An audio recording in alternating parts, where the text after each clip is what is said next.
You're gonna be, don't say anything. You're gonna be,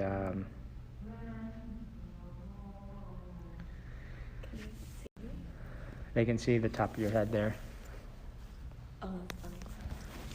Yeah. Can you, Okay, What is the name of the mountain? Jebel Halal.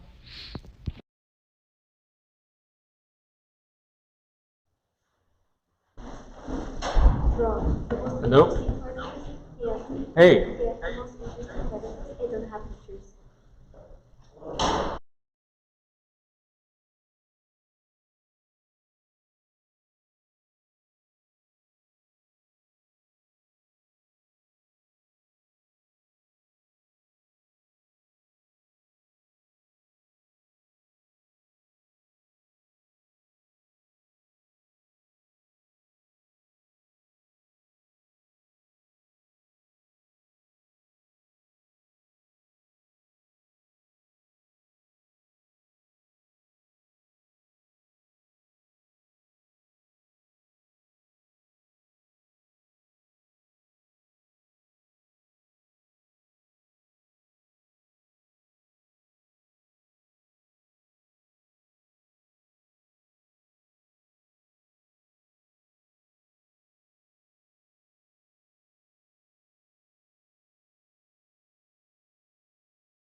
Right?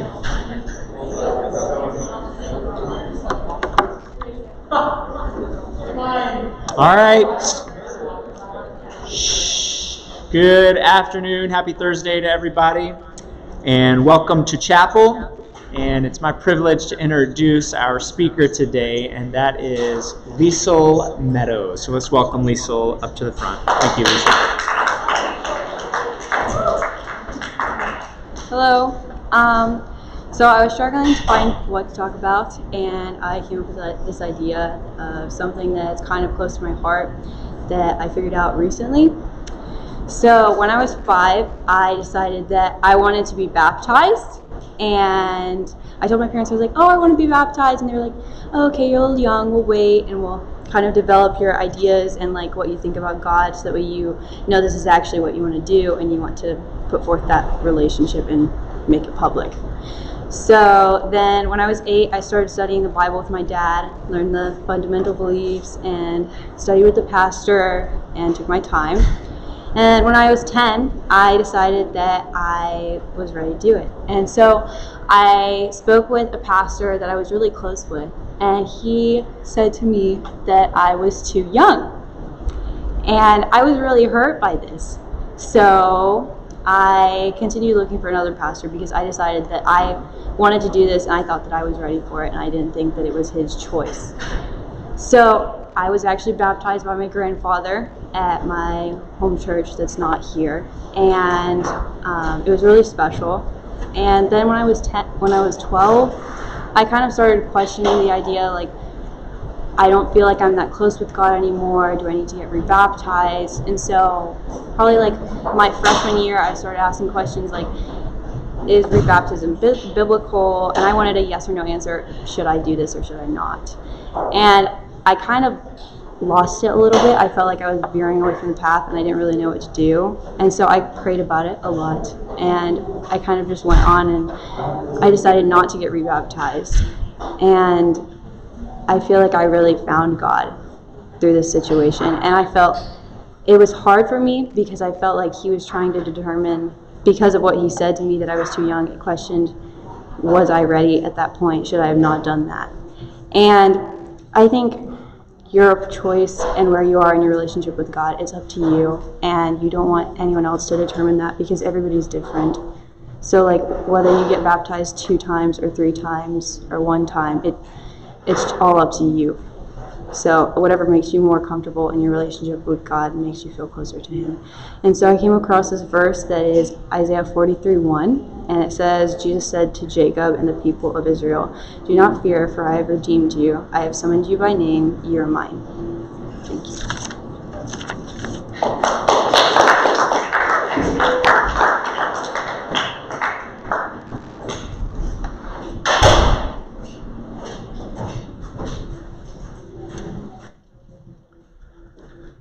Thank you, Liesl. Appreciate that very much.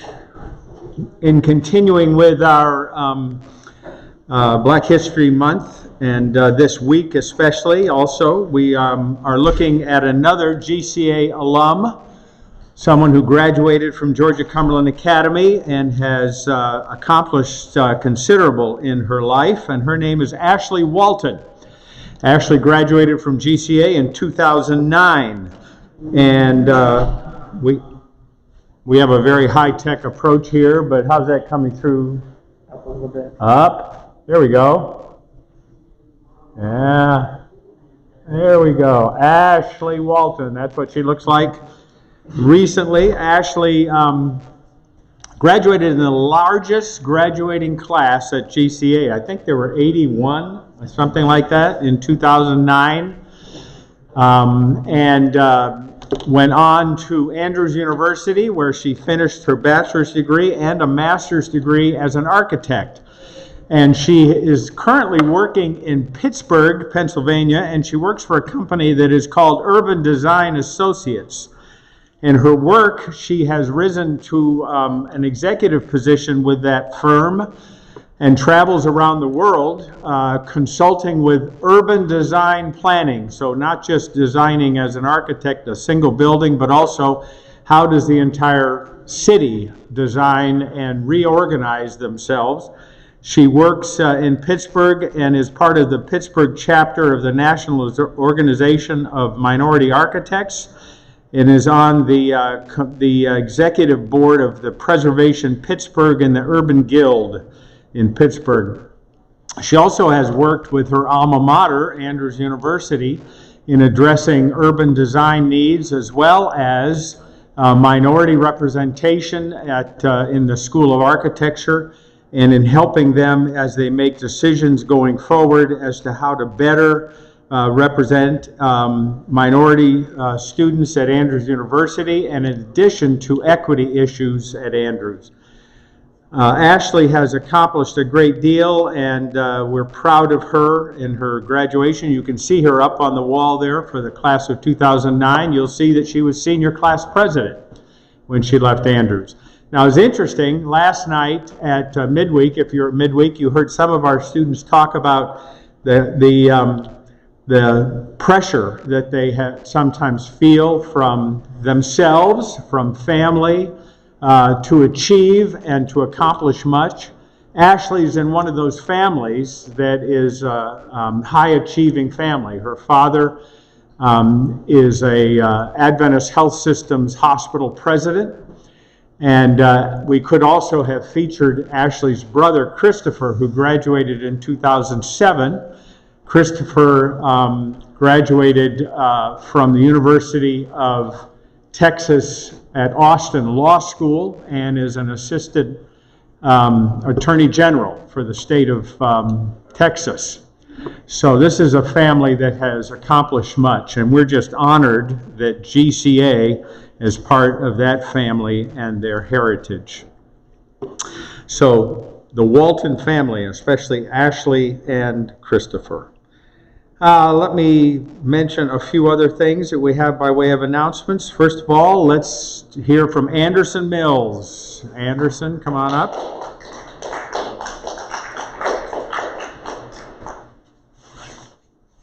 Hello, so tomorrow is Jean Day. If you want to wear jeans tomorrow, please give me $1 or send it to the business office and I'll put you on the list. Thank you. Good. That money does not go to Anderson directly. It's not an Anderson Mills fundraising project. It is for the senior class. Is that right? I have got that right. Yeah, good. If not, yeah. So if you want to wear jeans and be comfy, see Anderson or Mrs. Bogus, right? Yep, they're both taking your money for the privilege of wearing blue jeans. Black History Vespers is this Friday evening. Dr. Victor Maddox will be speaking. Dr. Maddox is one of the vice presidents here at the Georgia Cumberland Conference in charge of ministerial. So you want to be there, it's going to be great. Dr. Maddox is a great speaker. Thank you to our students who are working together to put together that Vespers program, as well as those who were involved in the midweek last night. It was excellent, very, very interesting. This weekend, Saturday night, is when we will have town trips, not on Sunday, because Sunday is a banquet day, our Valentine's tropical banquet extravaganza. I added the extravaganza part. But that Sunday is the banquet, but Saturday night, Saturday evening, town trips to Walmart. If you want to be part of that and you're a dorm student, sign up with your deans. That'll be Saturday evening. And then on Sunday is our banquet. And escorting Sunday starts at 3 o'clock p.m., 3 o'clock. And if you are a young lady and you haven't had your dress checked and admired by one of our girls' deans, you can do that any time today, but that has to happen today. It is required for all. So see a dean today. Soccer. Supposed to have a game this evening, but that's not going to happen. Unfortunately, because of the very wet weather, that is postponed. We hope it's postponed and not canceled, but it's not happening this evening. We would also ask for your help. You know that this year we are allowing students to consume food in places other than the cafeteria.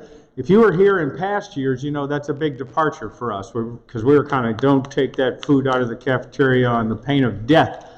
But this year we've flipped that completely in an effort to give you more space, to allow for spacing. So you can eat outside, you can take food back to your dorm room, you can eat in here. But if you look around in here right now, you'll see that the people who've been eating here most recently have trouble finding their mouth. So if you're eating in the student center, please help us pick up stuff, put stuff away, keep it clean. We want to continue to provide this space for that purpose, but we'll cut it off unless people have a better time getting the food in their mouth and not all over the place, or leaving food around on tables and so forth. You need to please help us in keeping things clean and orderly. And we hope that you have just a wonderful day. Thank you very much.